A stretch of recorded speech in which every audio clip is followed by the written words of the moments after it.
The words came with the force of prophecy. Standing beneath the bright lights of the White House press room, Donald Trump fixed his gaze on the cameras and declared, "If I can bring peace to Ukraine, maybe I'll go to heaven for it."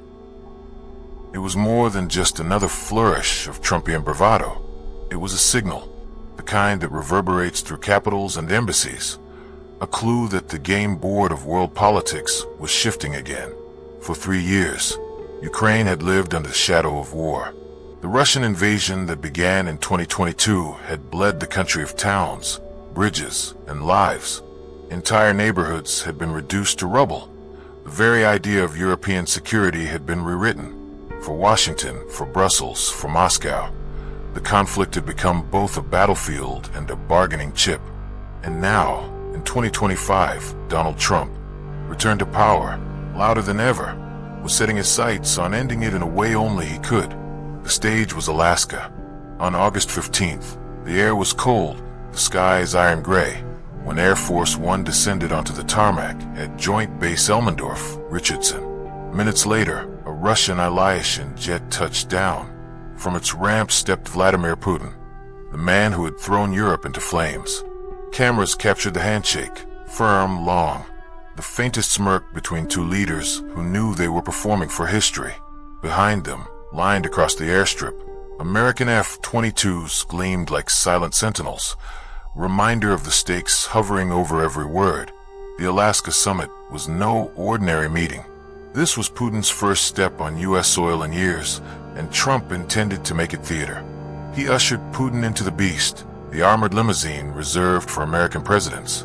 For a moment, two of the world's most polarizing men shared the same armored cocoon, watched by stunned onlookers who understood the symbolism. The drive was short, but the message was long. Trump was willing to sit shoulder to shoulder with the man Europe called its greatest threat. Inside the base, talks began mid-morning. The doors shut, the cameras were pushed away, and the real contest began. Advisors from both sides filled the room, but there was one glaring absence: Ukraine itself. Neither President Zelensky nor his ministers were invited. The war's central victim was reduced to a subject on the table, not a voice in the room. For hours, the leaders exchanged positions. Putin pressed his usual narrative, that peace required Kiev to accept new borders, that Russia had historic claims, that the West was meddling. Trump countered in his signature style, boastful, unpredictable, making sweeping promises one moment and calculated jabs the next. No final deal emerged. When the doors opened again, Trump told the press the talks were extremely productive, but admitted no agreement had been signed. Putin, by contrast, suggested that understandings had been reached, carefully planting the idea that Russia had gained more than Washington admitted. The world parsed every word, every pause. Was this real diplomacy or just performance? Back in Washington, some hailed the meeting as a bold step, proof that Trump was willing to stare Putin in the eye where others hesitated. Others, especially in Europe, saw danger. Allies feared that Trump, hungry for the role of dealmaker, might sell Ukraine's sovereignty cheap in exchange for a handshake and headlines. But the summit was about more than territory. It was about legacy.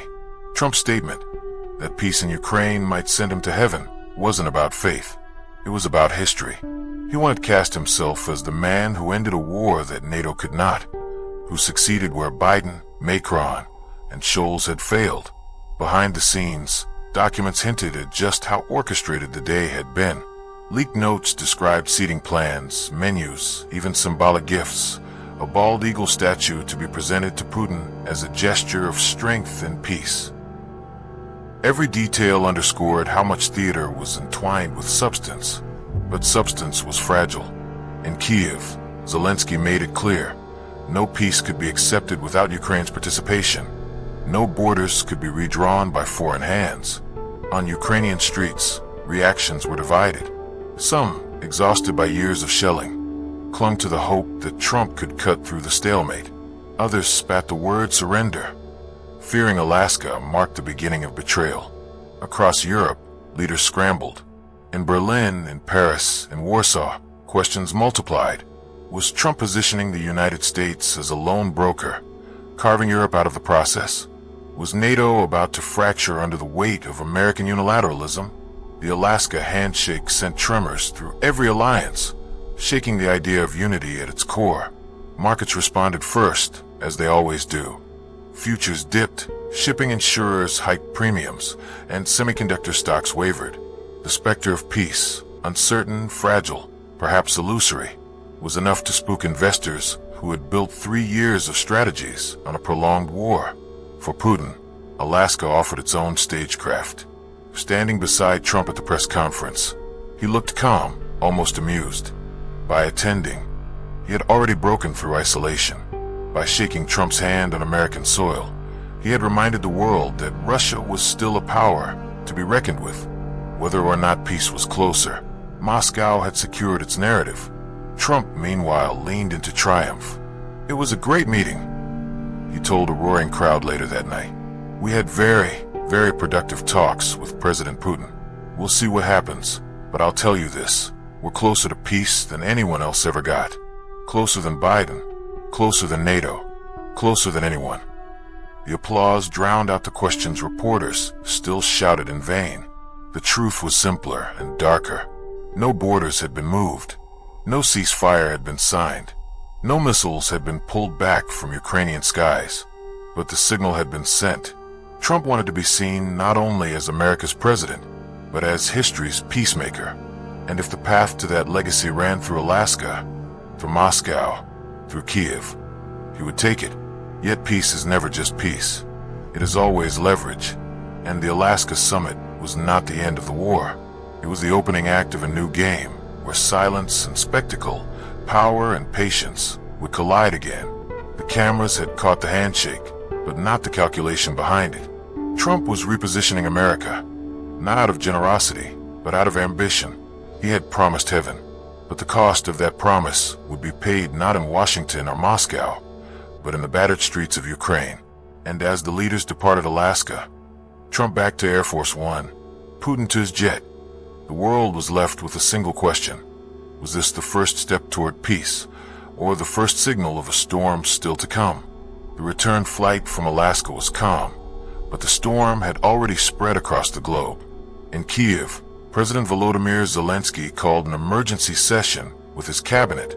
The news of Trump's meeting with Putin had broken like a thunderclap. For months, Ukraine had clung to Western unity as its shield.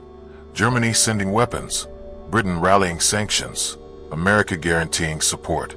But now, with one handshake in Alaska, the shield looked cracked. Peace without us is not peace, Zelensky told his ministers. His voice was steady, but the tension in the room was palpable. They all knew what the cameras hadn't captured, that Trump had sat face to face with Putin while Ukraine stood outside the door.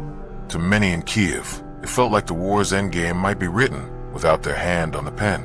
In Moscow, the reaction was markedly different. State television replayed the footage on loop. Putin descending the stairs, the handshake, the closed-door meeting. Commentators praised the Russian leader for bringing America to the table and painted the Alaska summit as proof of Russia's endurance. For a population fatigued by sanctions and war, it was a moment of pride, a story of strength. Putin didn't need a treaty. He needed the optics. Trump, meanwhile, was already spinning the moment into a narrative of triumph. At a rally in Arizona, he leaned into the microphone and declared, "They all said it couldn't be done. They said the war would go on forever. But I sat down with Putin, I looked him in the eye, and we're closer to peace than ever before. Closer than NATO, closer than the Democrats, closer than anyone." The crowd roared, their chants echoing through the arena. It was politics, performance, and power all woven together. But the reality beneath the spectacle was complicated. Trump hadn't offered specifics, no ceasefire terms, no new framework for talks, no guarantees for Ukraine. What he had offered was posture, and posture in geopolitics can be as dangerous as policy. European capitals scrambled to interpret. In Berlin, Chancellor Olaf Scholz warned that no peace could be legitimate without Ukraine's consent. In Paris, Emmanuel Macron urged patience, insisting that diplomacy was better than endless bloodshed. But in Warsaw and Vilnius, leaders were far less forgiving. To them, Alaska looked like a betrayal, a sign that Washington might barter away Eastern Europe's security for Trump's political gain. NATO, already strained by internal disagreements, faced its most fragile moment since Russia's strike on Western satellites earlier in the year. Diplomats debated behind closed doors. If the US was willing to act alone, was NATO still the guarantor of Europe's safety? Or had Trump turned it into a shadow of its former self? Markets, ever sensitive to whispers of war and peace, swayed uneasily. Oil prices dropped briefly on rumors that a ceasefire could be near, only to rebound when Ukrainian officials denied any agreement existed.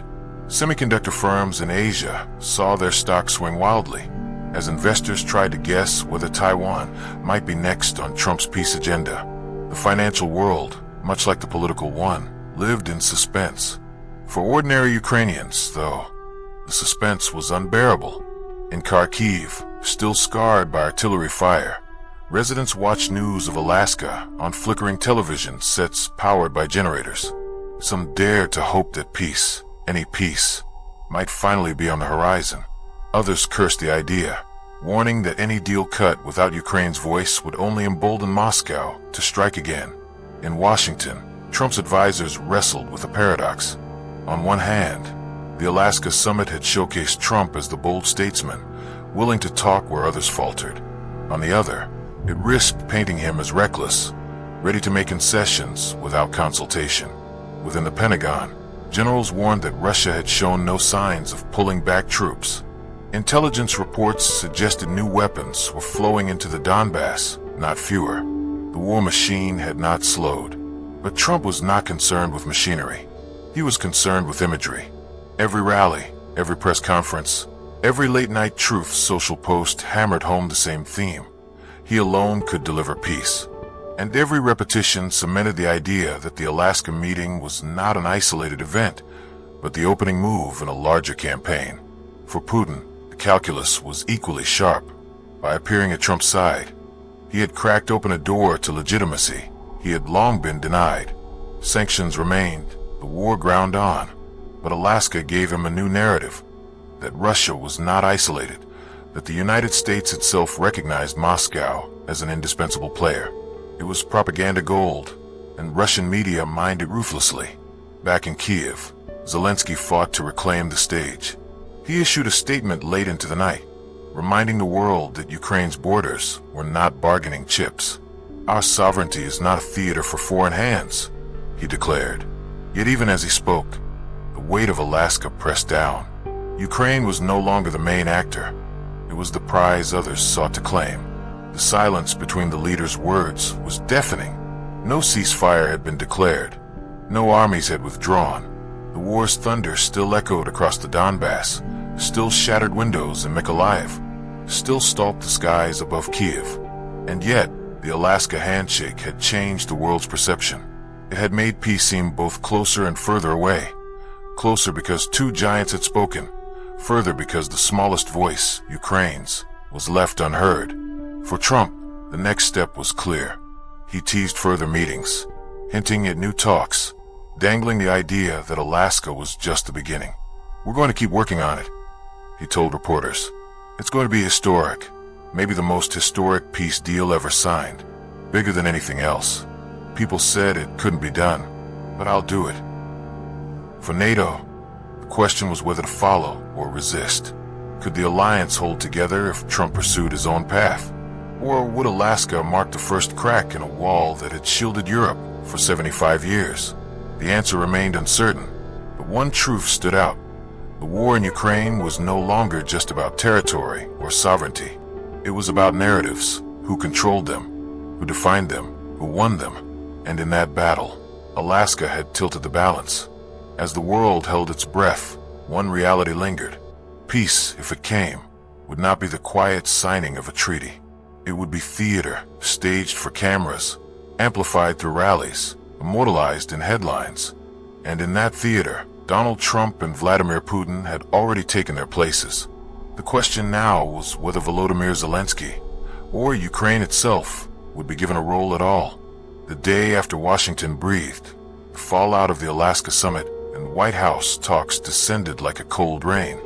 Presidents, premiers, and prime ministers returned to their offices with uneasy confidence. Trump, his language sharpened into political steel, claimed credit for opening a new chapter and began hyping security guarantees that were anything but guaranteed. From the White House Oval Room, Trump had told Zelensky that the U.S. would support Europe in providing robust security protections for Ukraine, but stopped short of committing troops. NATO membership for Kyiv remained off the table, he reiterated, offering instead a sky shield of air defense coordination.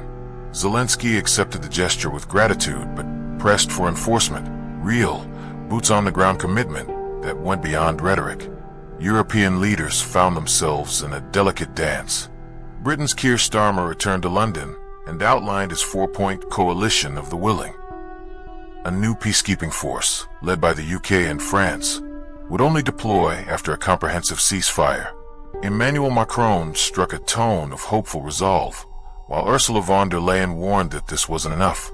Not unless the commitments were ironclad. Across EU capitals, the message was clear. Europe must carry more weight, and fast. Yet Russia stood unmoved. Putin had, for the first time, signaled that NATO-style guarantees might be tolerable, but only under conditions of territorial compromise. He watched as the West talked unity, while Ukraine sensed pressure creeping into every diplomatic corridor. For Moscow, peace was possible, but only if sovereignty was priced out. As meetings proliferated, a troubling pattern emerged. Trump, always mercurial, floated the idea of a trilateral summit, Putin, Zelensky, and himself, to tie it all together. The invite was extended. The idea floated like a gauntlet. Zelensky nodded cautiously, but Moscow offered only ambiguity in return. Back on the battlefield, the fog of war thickened. Ceasefire talks fizzled as drone strikes continued to slice through front lines. Russian missile salvos hammered Kherson. In the east, Ukrainian defenses held, but at the cost of relentless attrition. Silence, as Trump had come to realize, did not end war. Weapons did. Markets wavered again. Defense contractors saw gains, while gas futures jittered. Banks fretted over conditional credit flows. In Kyiv, journalists called the promised guarantees mirror illusions, visible but intangible. Citizens braced for inflation, for cyber disruption, for another winter that might test their resolve anew. Within the halls of NATO, cracks deepened. Eastern European members, haunted by history, pressed urgently for real commitments. Western European leaders, flush with long-term planning, insisted on diplomacy. NATO Secretary General Rutte brokered midnight calls, but no consensus, just increasing unease. In the White House, advisors urged Trump to strike quickly, to press for a blueprint, not just buzzwords. But Trump thrived in chaos. Momentum, he believed, could be built with statements, not statutes. Whether that momentum pulled Ukraine toward peace, or set the stage for the next winter, depended on how long silence held. In Kyiv, Zelensky took a stark approach. In a rare nighttime address, he urged citizens to remember who stands for our freedom and who seeks to trade it for headlines. It was a reminder that peace is not only spoken, it is earned. Supporters abroad rallied again. Protesters in New York and Berlin vigiled.